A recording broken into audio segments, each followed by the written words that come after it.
I wanted to be at Texas State. I chose to be at Texas State. I'm from Texas. That was important to me. I always knew if the right guy got this job, you better watch out. You better watch out.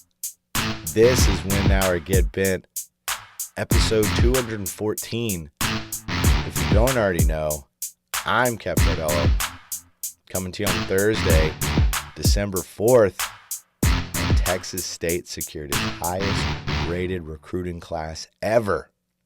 National Signing Day 2026 on Wednesday. This is supposed to be the small one. It's earlier than we expected at the beginning of December. The big one's in February, not for the Bobcats. This was a big one for them. 19 signees for Texas State, including four-star Lakelian Graves, wide receiver, defensive back, do-it-all out of Kilgore High School. They were able to secure Lakelian Graves. G.J. Kinney said at the press conference they were able to pitch him on becoming the Pac-12's Travis Hunter. He had suitors up until the day of signing day. They staved him off. They were able to sign him and 18 others. 18 of the 19 signees have at least a 3-star rating on 247 Sports. Lakelian Graves is the very first 4-star signee ever for Texas State. What a time. The Pac-12 effect, the G.J. Kinney effect, all of it is taking hold in Texas State. So exciting stuff for this recruiting class. But we still have to talk about the season ending as well. 6-6 on the season for Texas State. Bowl eligibility achieved. 82 teams are bowl eligible, 82 bowl spots available. So it looks like the Bobcats will have a postseason. But was this season a disappointment? How are we feeling going forward before the inaugural season in the Pac-12 for Texas State? Lots to talk about. You let me know how you're feeling in the comments as well. If you're watching on YouTube, Win Now or Get Bent on YouTube, you can chime off in those comments, and we'll talk all about it. This is going to be a fun episode. Excited to get to this one. It's always fun to talk about new Bobcats. You know, it feels like Christmas early at the beginning of December this year. But before we get there, this episode is brought to you by TGC LLC, the GalindoCollective.com. Galindo, the GalindoCollective.com, a team of professional consultants dedicated to helping others realize their business potential through people, planning, and practice. Their services cover a wide range of areas such as business strategy, marketing, human resources, and financial planning. If you own property or a business and want to maximize its profitability, contact TGC at thegalindocollective.com and follow their social media platforms at TGC_LLC on Twitter and on Instagram and Facebook at the Galindo Collective. Shout out to my guy, Rick Galindo, a true Tech State sicko, a Tech State grad himself. He's been sponsoring us for 3 seasons. Check them out at thegalindocollective.com. That's Galindo, thegalindocollective.com. And a quick one for our guys at bhihats.com. bhihats.com. Been having it hats. If you are watching on YouTube, Win Now or Get Bent on YouTube, like, subscribe, comment. You will see I am wearing the State embroidered script hat. Nice rope hat that they have right there. That rope action back in style, at least for now. We'll see. It seems real cyclical with these hats. But this one's hot on the streets right now. So get on there, bhihats.com. You can get you one of these. They got the Cats by 90 look. They've got some other looks on there. And if you punch in WNOGB as your promo code at checkout, you'll get 10% off. So bhihats.com. Go check them out. All right, let's get to these Bobcats. Lots to go over, as I was saying. I will lots of signees. Obviously, we're going to talk about them. I'll start out a little bit about the end of the season, the win over South Alabama. It was high scoring game. Wasn't as close as I anticipated, though. I say high scoring. Really, South Alabama got on the board late because Texas State started putting in some young guys, which I did appreciate. On defense, they started putting in some of these younger players, Cordorian Powell, T.J. Burkhalter, some guys I'm really excited to see for their future. Christopher Jones, excited to see what they bring to the table going forward. So it's nice to see them get some run in a game that was out of hand. You know, it hadn't happened a ton for Tech State this season. Even when they did get wins, 6-6 to finish the season for the Bobcats after a 5-game losing streak. They're sitting there at 3-6, able to rattle off 3 more wins to finish the season. A strong finish, something we've seen from G.J. Kinney all 3 years at Texas State. If you go back and look at it, even when you go back to 2023. And the Bobcats, they get to bowl eligibility, get that 6th win. They jump in the river for the first time, and then they go and they lose 2 games, including 77 points to Arkansas State before winning the last game and then winning the bowl game, obviously, against Rice that year. We've seen this hot start at the beginning of the year, non-conference play, tapers off a little bit into conference in the middle of conference, October, and maybe into November. This year it was October into November, and then it's a strong finish. This was the most dramatic version of it for G.J. Kinney of his 3 seasons, with the 3-1 start, then 5-game losing streak, and then 3 wins to end the season. It was very dramatic and much more glaring. Obviously, it was an issue before. But when it's the very first time the team gets to a winning record in 8 years, like in 2023, you tend to gloss over it. When it happens in 2024, you tend to gloss over it. But this year it was very glaring with the 5 games. And G.J. Kinney even talked about that, like he's got to figure out what's going on with that lull in the middle of the season and figure it out for himself as a coach. But they finished strong, like we've seen them do before the last 3 seasons, and the Bobcats are bowl eligible. We saw a lot of records go down. We saw Bo Sparks get over the 1,000-yard mark. We saw that before last game, but now he's also tied the single season mark for receptions on a season at 80. We saw Brad Jackson. He got to the 3,000-yard club. He's now tied for the most rushing touchdowns in school history, not by a quarterback, just in general in a single season, with 16. Just an incredible season all around. We saw Lincoln Perry get over 1,000 yards himself. We saw it was a lot of records went down this season, despite it being 6-6. It's a bit of a letdown. I know for me in fall camp, I had them winning 9 games, 9-3, and when you look at that 5-game losing streak, 4 of those games are by 1 score. 2 of them went to overtime. 1 of them went into double overtime. It really feels like they could have achieved 9 wins, 10 wins this season and didn't quite get there. And a lot of those issues were on the defensive side. In the 5-game losing streak, it was really, really bad defensively. I mean, the offense couldn't even, 40 yards and 500 points wasn't enough for them to even get a win. The last 3 games, it looked a lot different. They were able to get turnovers. They were able to, they're flying to the ball. I feel like there was way less pressure on the DBs, whether it be by blitzing or zone coverages or whatever it takes to increase either the pass rush or increase a stronger coverage on the back end. There were just a few tweaks there, because we saw it the first time they got the win. It was 3-3-5. We saw a lot of that against Southern Miss. And then the last 2 games, though, was a lot of 4-2-5 against ULM and against South Alabama, back to their roots and what they've done, and that was able to work with that 4-2-5. And then when you ask the coaches about it, it is small tweaks like that, like increasing pressure and just taking responsibilities off the DBs that helped a lot, and it was able to let them play a little more free. Like we see Jaden Rios out there getting interceptions. We're seeing a lot more opportunities for this defense and them taking advantage of those opportunities and getting those takeaways. I'm not saying the defense is not fixed by any means. I think there's still some work to do, whether that be by going out and signing some players, which we will talk about, signing day, lots of good things, new Bobcats. But it still needs some tweaks, whatever they adjusted the last 3 weeks. I think that needs to be taken on a little more. And, maybe from my eye, obviously I'm far away from it as any of y'all when it comes to like scheme and watching what they're putting out there and everything. It really felt like they were doing more zone coverage than man coverage, and I really think that was a big difference for them out there. I mean, you could see what it looked like the last 3 weeks, last 4 weeks, I guess, compared to what it was before.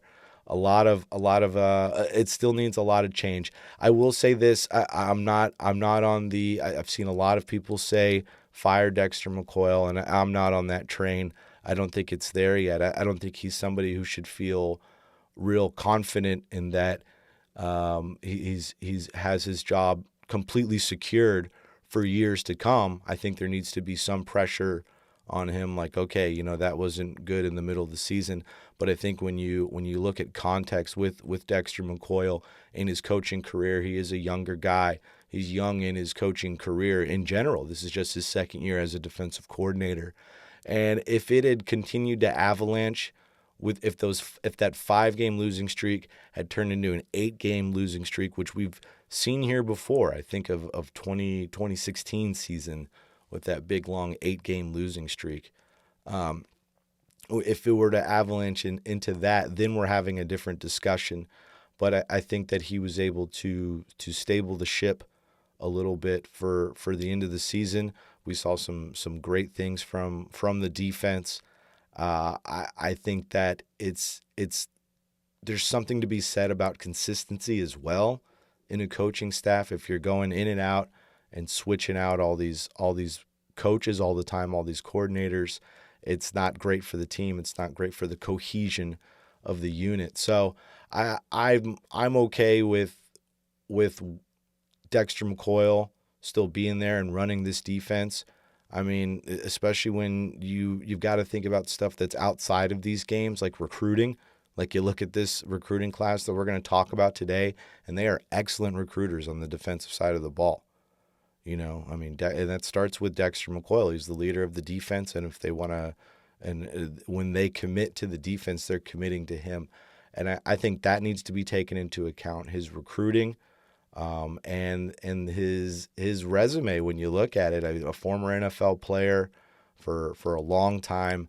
I just think that it's we don't want to be too hasty and be a place that just fires coaches all the time. So I mean, it's not like it's not a ringing endorsement or anything. It is definitely like, hey, some things got to be fixed in the off season and some changes there.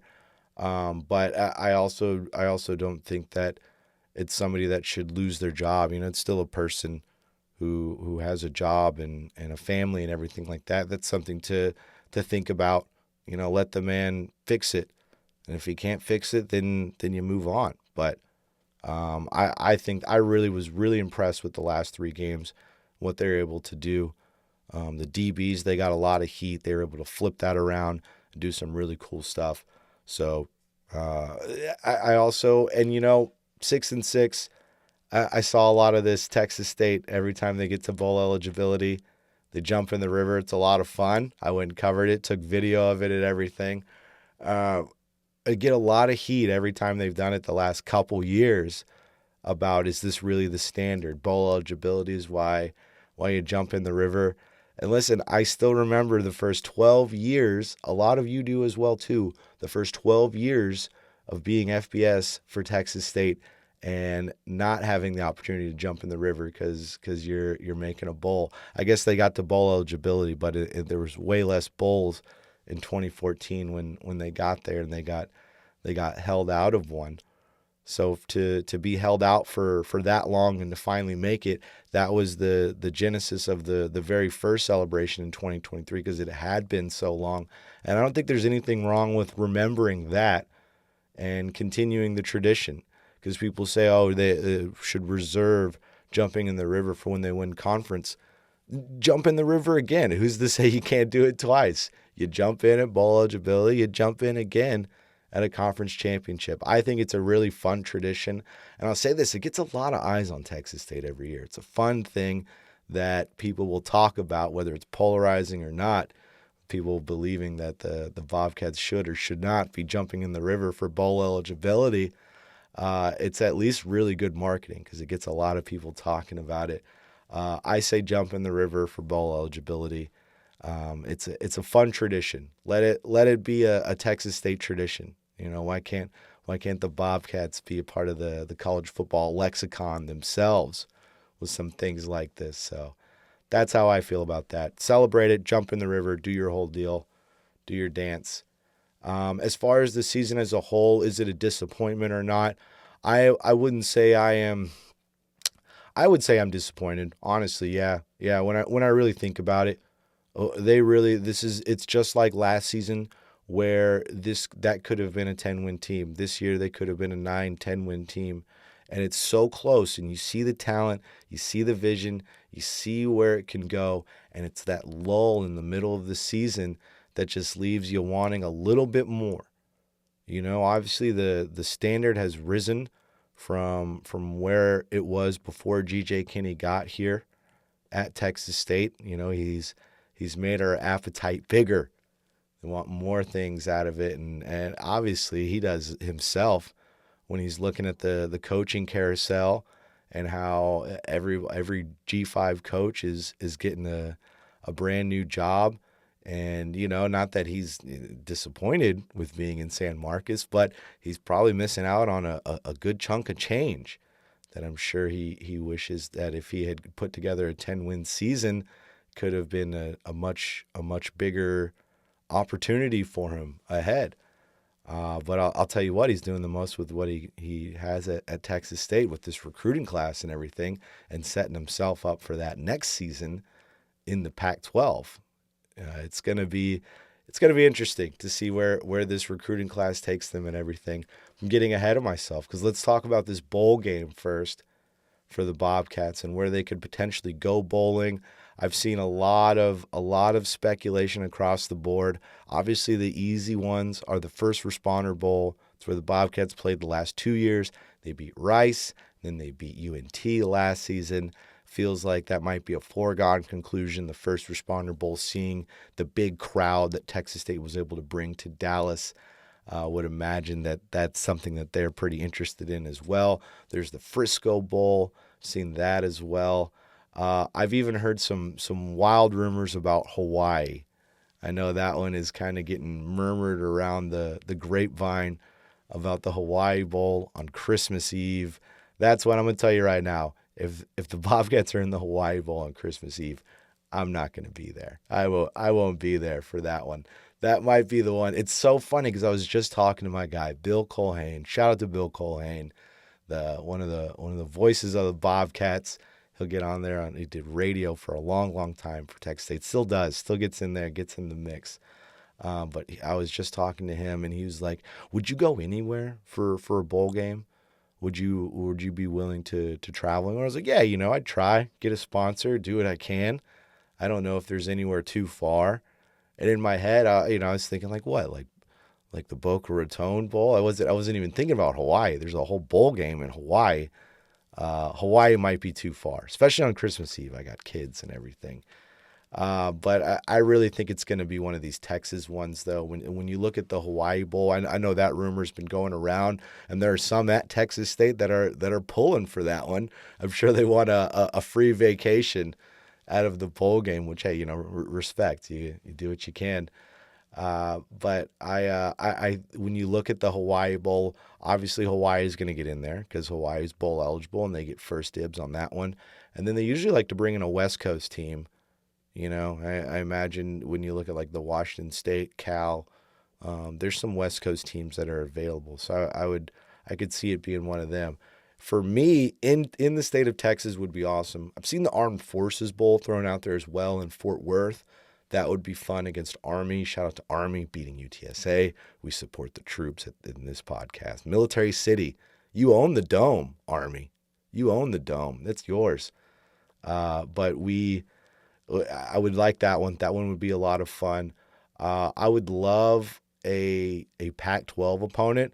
That's one I've seen people speculate, some publications speculate.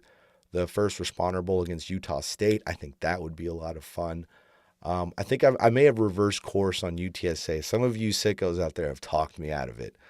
You've talked me out of it. My guy JV specifically, he's like, I don't want to hear it anymore about UTSA. We beat them once. Let's leave it at that. See, I'm greedy. I look at the UTSA's up 2-5, 5-2, I guess if you're looking at it from their perspective.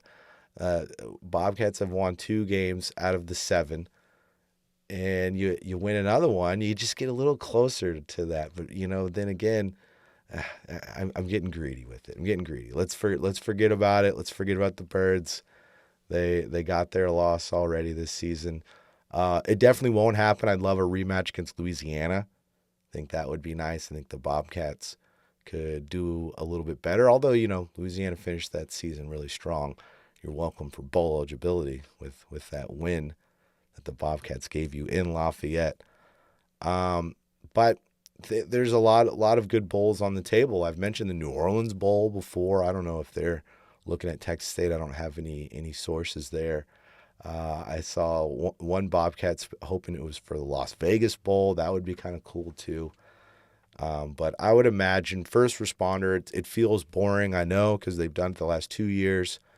But I why not be the 3-time champs of the first responder bowl with that coming up? But I know I'm excited thinking about bowl games, thinking about all the prospects that are ahead for Texas State in postseason, and the possibilities of places they can play and continue to expand the brand.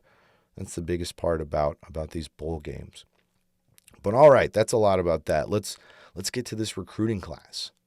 National Signing Day, and we'll get you some more. We'll throw up another episode this weekend talking about bowl games, especially right when it goes down. We'll do like a little instant reaction deal right when we figure out the bowl game, the location, and where they're going to play, or if they get held out of the bowl games. I don't think that'll happen, but it seems like there's too many teams that are bowl eligible this season.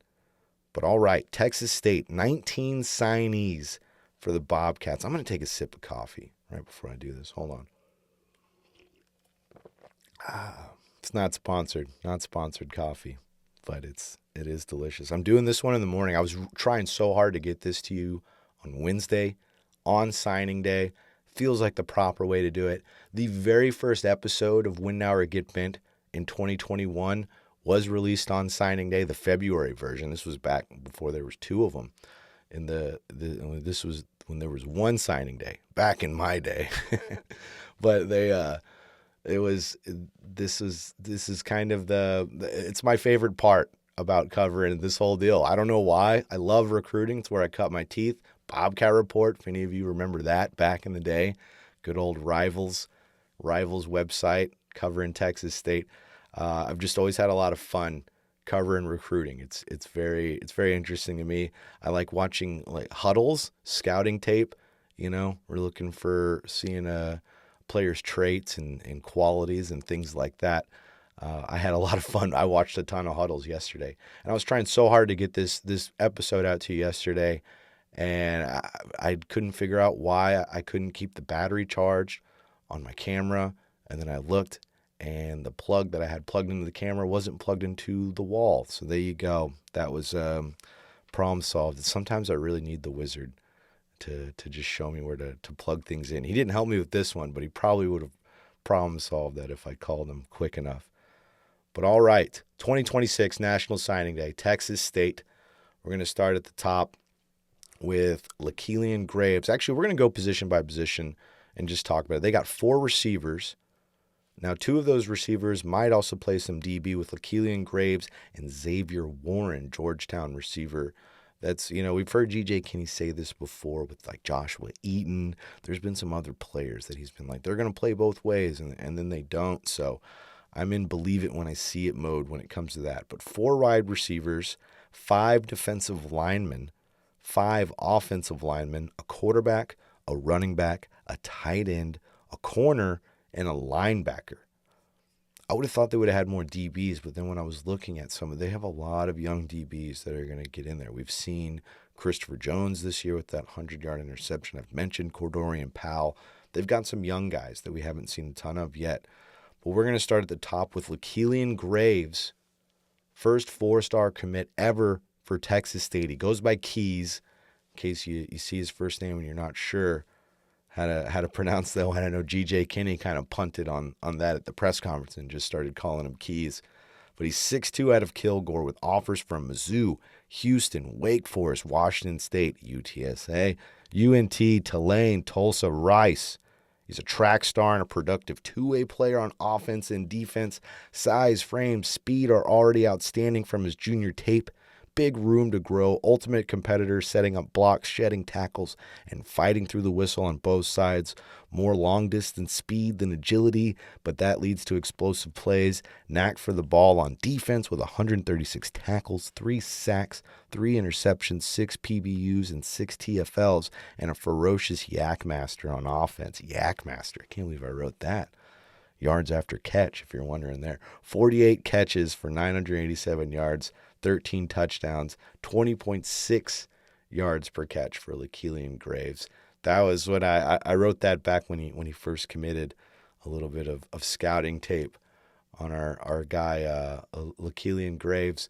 He's an exciting player, obviously. He's a 4-star commit. He's the first 4-star ever for Texas State.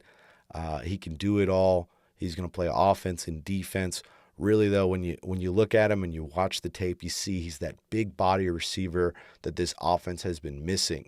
That target that they just need in the red zone. They were hoping that could be Kylan Evans. He was there at times. He had glimpses this season, but he also had some drops. Kylan Evans did. But when you see someone like Graves, you salivate when you think about what they can do specifically in the red zone, the 50-50 matchups with these DBs that he's going to be able to beat. But then when you cut the tape and when G.J. Kinney, when he says he can play linebacker, safety, receiver, any of those, you cut his huddle tape and he's playing all those positions. It's pretty remarkable. When he's out there at linebacker, he's laying dudes out. He's getting interceptions.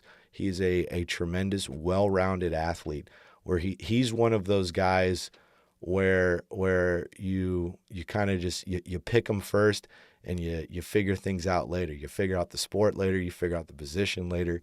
You figure all of that out later on after you grab him because he walks off the bus and he's by far the best athlete you see. So shout out to Texas State for landing him. I know when he committed, there was a lot of talk. A lot of the haters were out there chirping, saying Bobcats aren't going to be able to hold on to him. These P4s are going to come in and snag him, all this stuff. And they tried. And G.J. Kinney said this guy is not on social media a lot. He's not on his phone a lot. And that worked out great because they weren't able to get a hold of him and get him to sneak away from the Bobcats. But Kilgore Graves, keys. We've seen G.J. Kinney not play true freshman pretty right off the bat. The few times he has, they're guys like Brad Jackson, where he peppers him in there and gives him some series. He pulled out Jordan McLeod to put in Brad Jackson in 2024. Jordan McLeod, a player who had over 100 touchdowns and 10,000 yards in his illustrious long career. It was a player that he felt was good enough to do that. So it's almost an endorsement from G.J. Kinney if they're able to get in there and play as a true freshman. I think Graves is going to get in there and play as a true freshman. And in what capacity we shall see, how often, if he's going to be a starter, rotational guy, offense, defense, who knows? But he's good enough that you can put him in multiple places, and that's beneficial. I mean that versatility in the game is going to be great. It's going to be massive. They almost had 2 4-stars. And for a while, this next player I'm about to talk about was a 4-star. I don't know what happened. They knocked him down to 89. If you're in the 80s on 247 Sports, you're a 3-star. As soon as you crack the 90, you're a 4-star. And he was one for a while. I don't know if they took it away or what happened, but Xavier Warren, receiver out of Georgetown, somewhat local guy, Northern Austin with Georgetown. This was another player that I was surprised they were able to hold on to as well. He was a UCLA commit for a while. He had a lot of P4 offers. I didn't mark down his offers right here in my notes on this one. I just put his stats at Georgetown in 33 varsity games, 123 catches, 2,030 yards, 21 touchdowns receiving, and another 4 rushing. He's a 6-foot speedster with pure routes. He's got the double move on deck that he leaves these DBs in the dust when he throws it on him. His huddle tape is a lot of fun. He's much more, even though he plays both ways and he does play defense, when you look at him, he's definitely a receiver. That's a pure receiver, the way he runs routes, his body type and everything, where he's tall but lean. I think he's gonna be a really successful player. I don't see him on the defensive side, but I know they love these long, rangy DBs, so maybe they could play him over there. But I see him as a traditional receiver, and I mean for a guy with an 89 rating, right below 4-star for Texas State.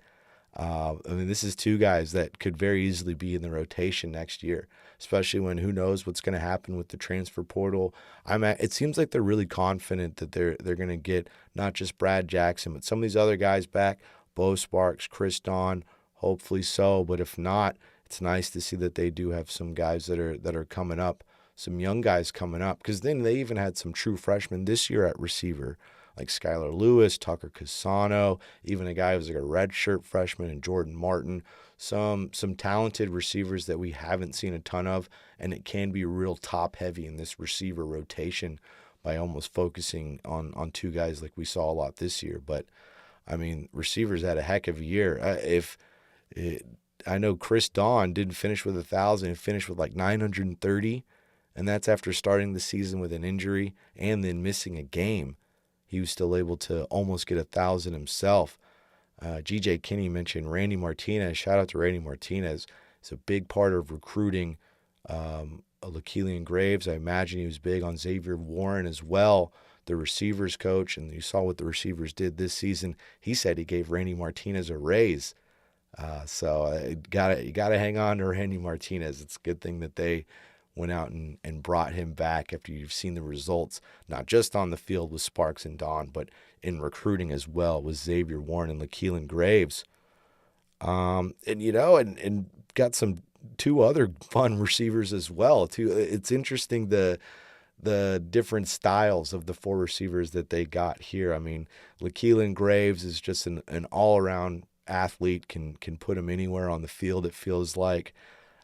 Xavier Warren is that burner. He's tall, he's almost like a taller Chris Don or a taller Jaden Williams, taller Jaden Williams feels more like the comp there when I truly think about it for Xavier Warren.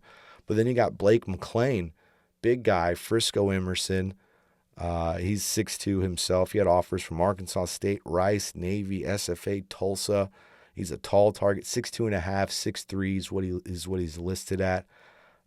They're going after height with these receivers. We've seen that be somewhat lacking with these Texas State receivers. They haven't lacked on the field as far as yards, receptions, touchdowns, things like that, but they haven't been the tallest athletes, and I think that has affected them somewhat in the red zone. So to get those first three guys over 6 foot, and then to add in a little speedster like Damian Crow that they're bringing in. G.J. Kinney was talking about, he's a small guy, but he's as tough as any of the big guys on the field. Damian Crow, I should say this as well, Blake McLean, the receiver I was just talking about, 84 rating on 247 Sports.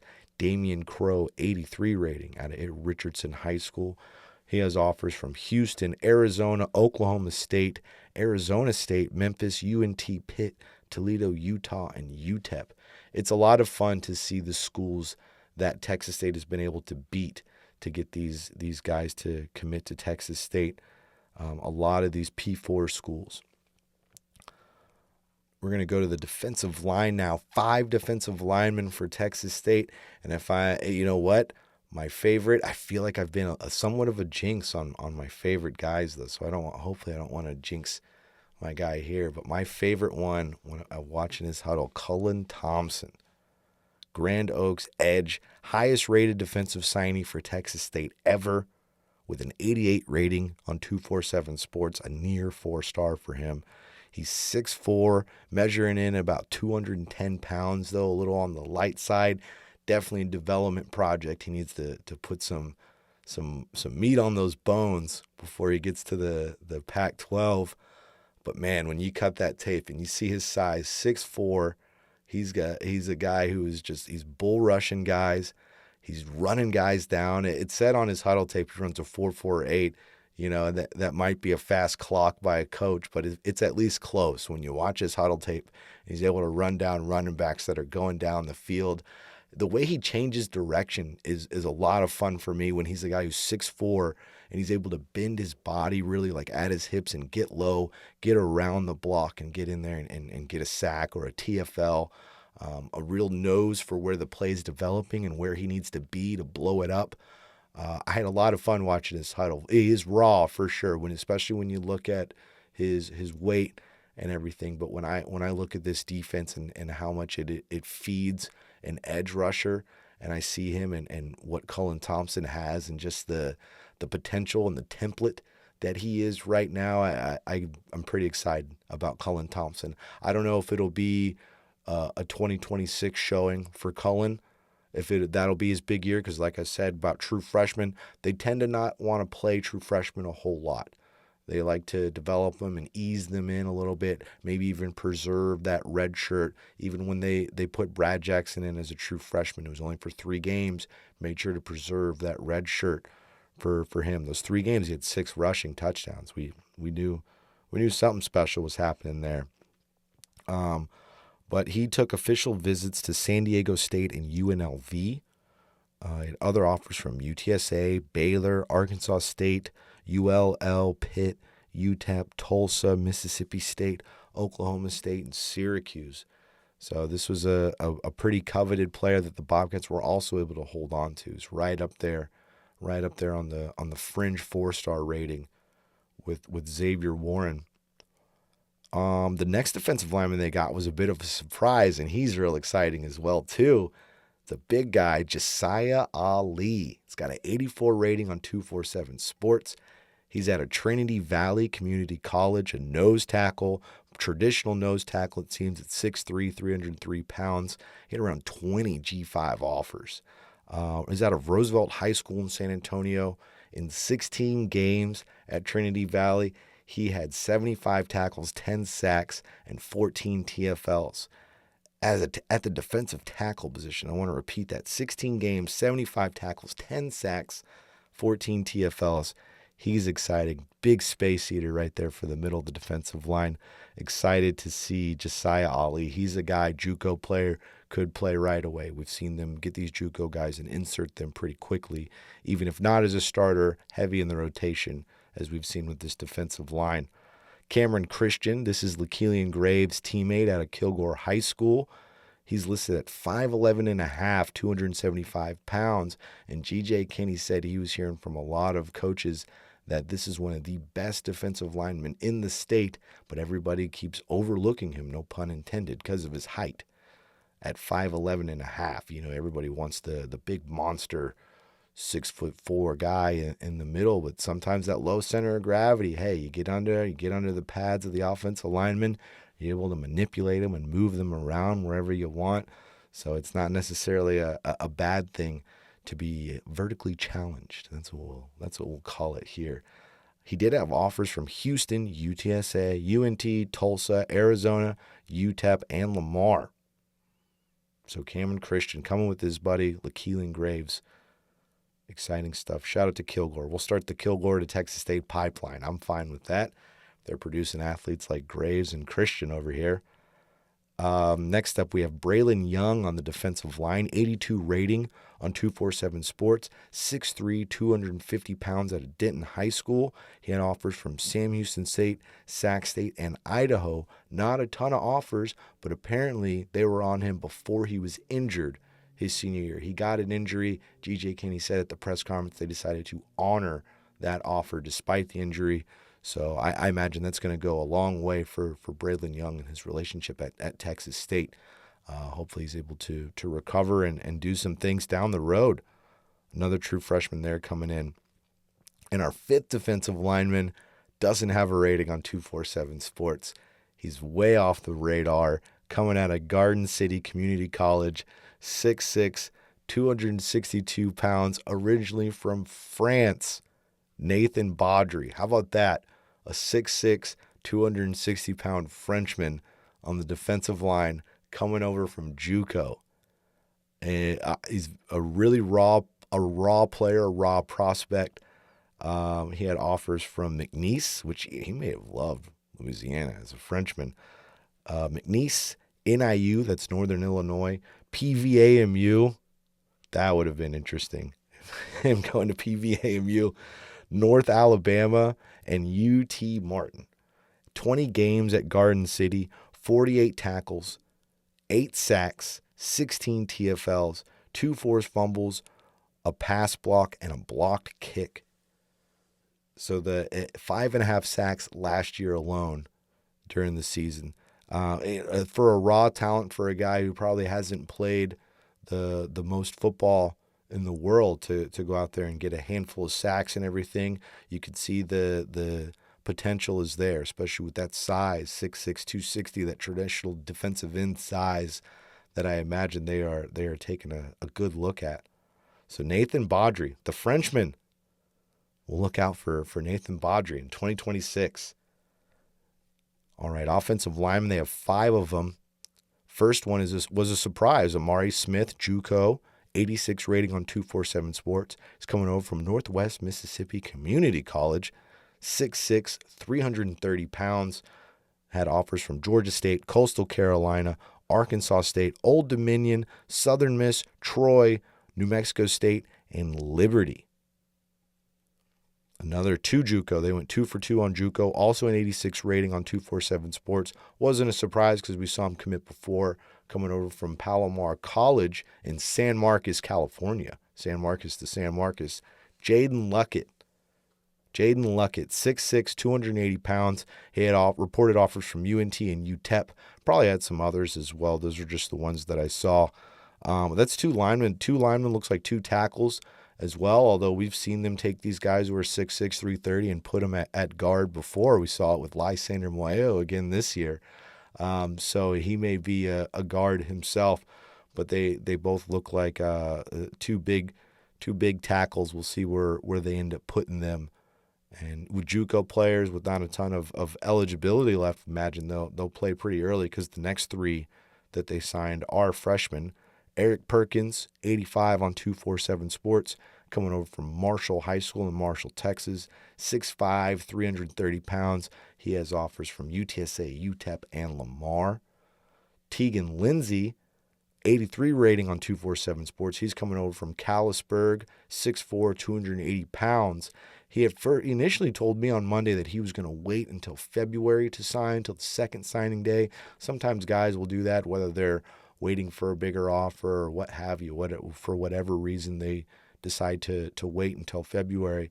But he changed his mind, decided to sign on the dotted line on Wednesday, said he's going to still have the ceremony in February, though. But he's a Bobcat. Tegan Lindsay, coming over from Callisburg, turned down UTSA, UNT, Sam Houston, UTEP, and New Mexico State.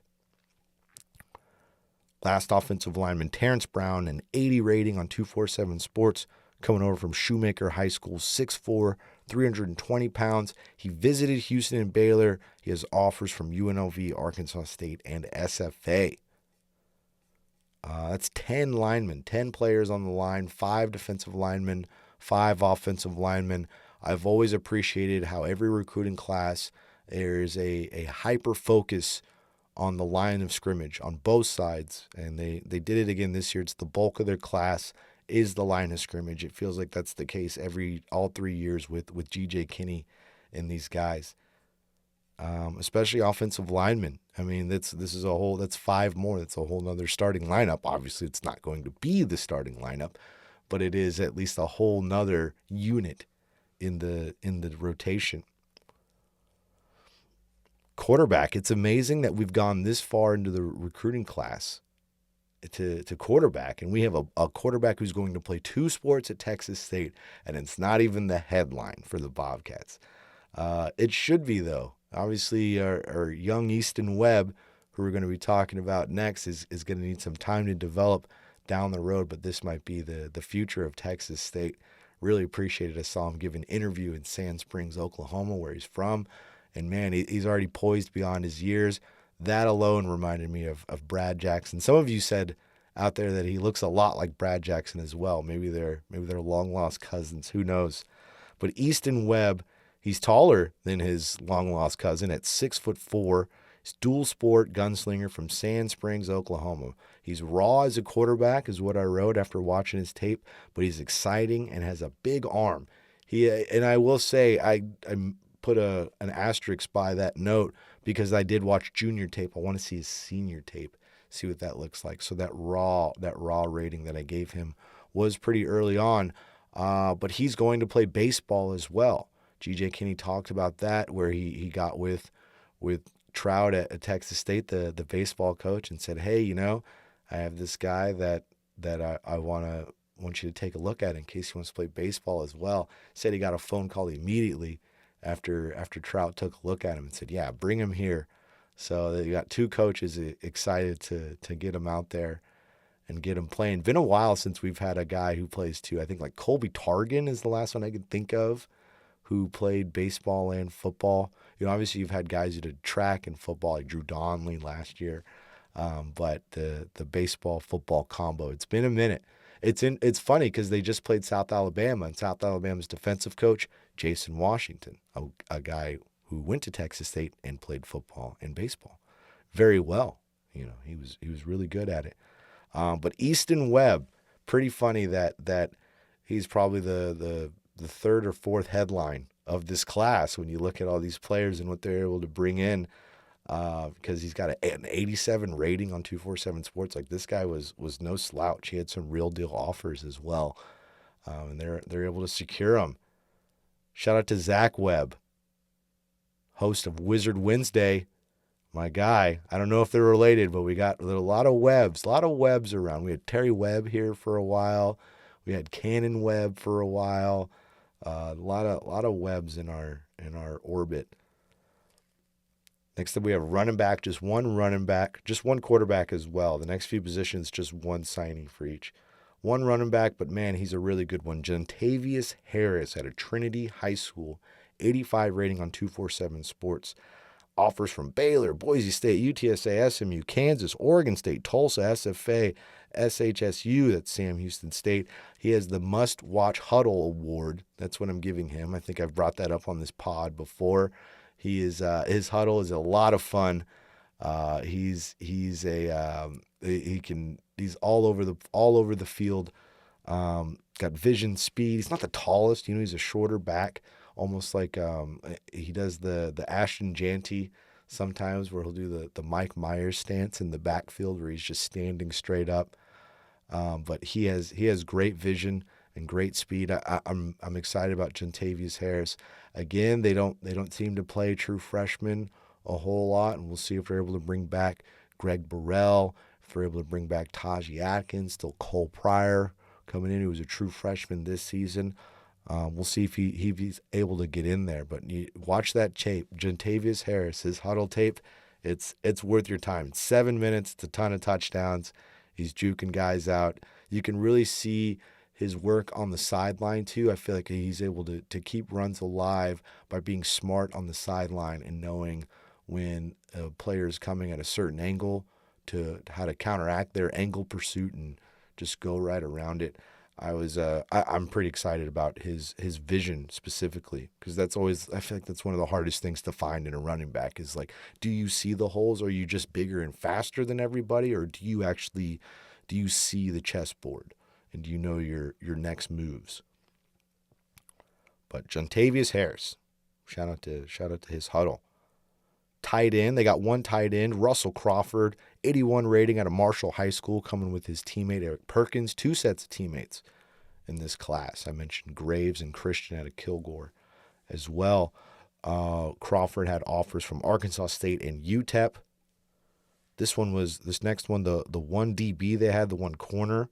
I say that when also knowing that Graves and Warren, the receivers we talked about, the 4-star and the near 4-star, they also could potentially play DB. Jaden Flournoy is he's a corner. He's going to play corner, 85 rating out of Burleson.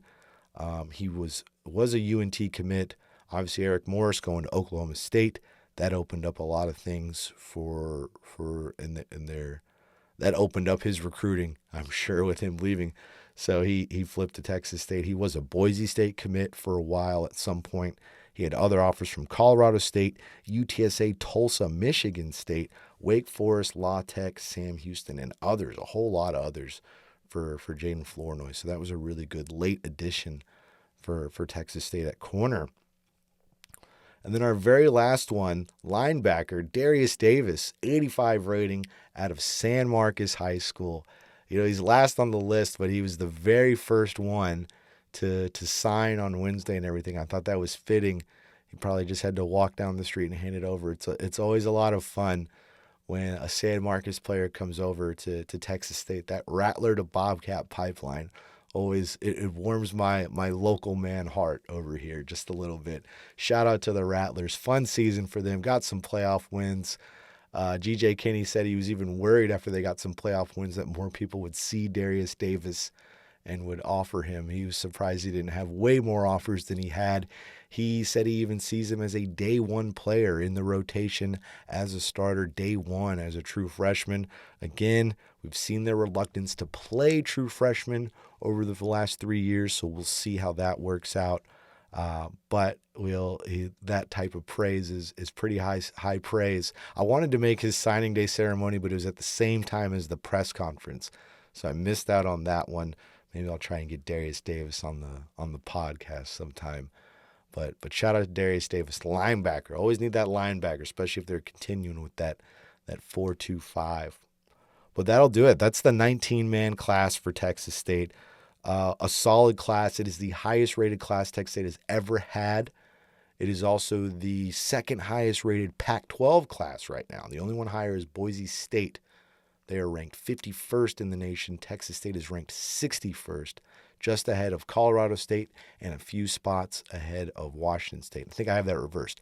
Just ahead of Washington State and a few spots ahead of Colorado State. Shout out to Colorado State. Jim Mora. I think that is the most underrated hire in the country. Jim Mora to Colorado State. Jamarcus Shepard to Oregon State as well.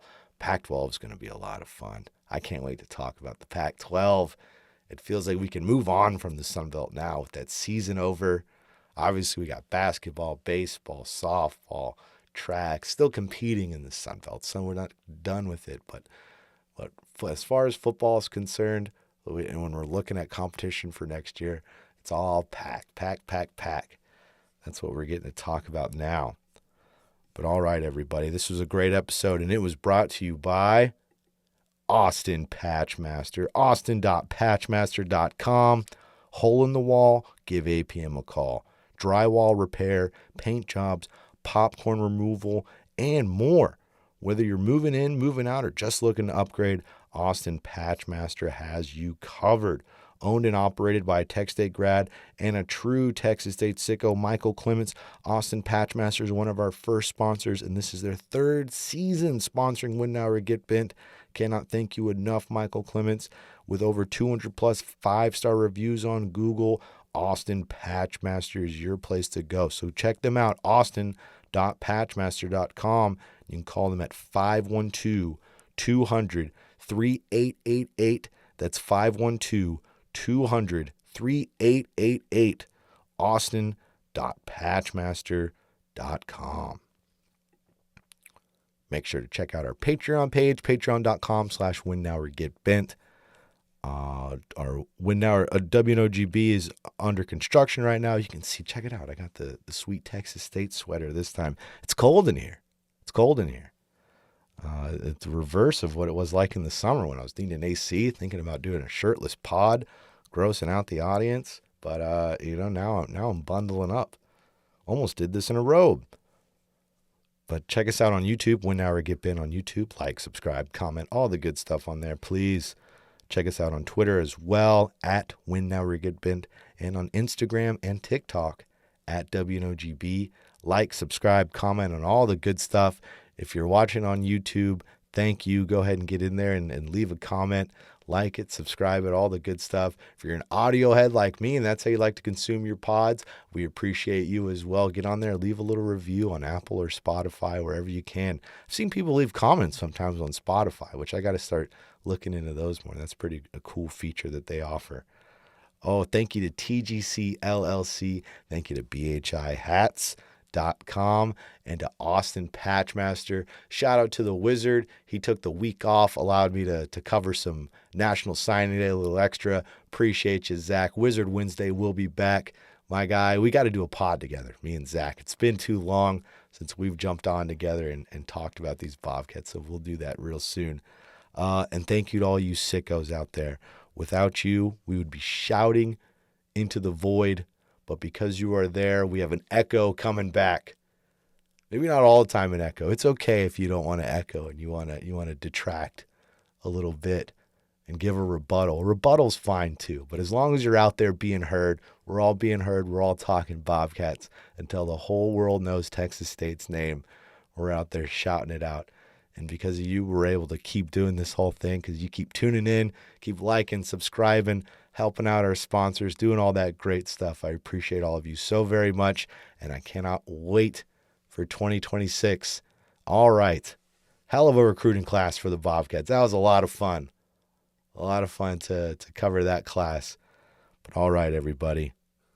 Until next time, win now or get bent.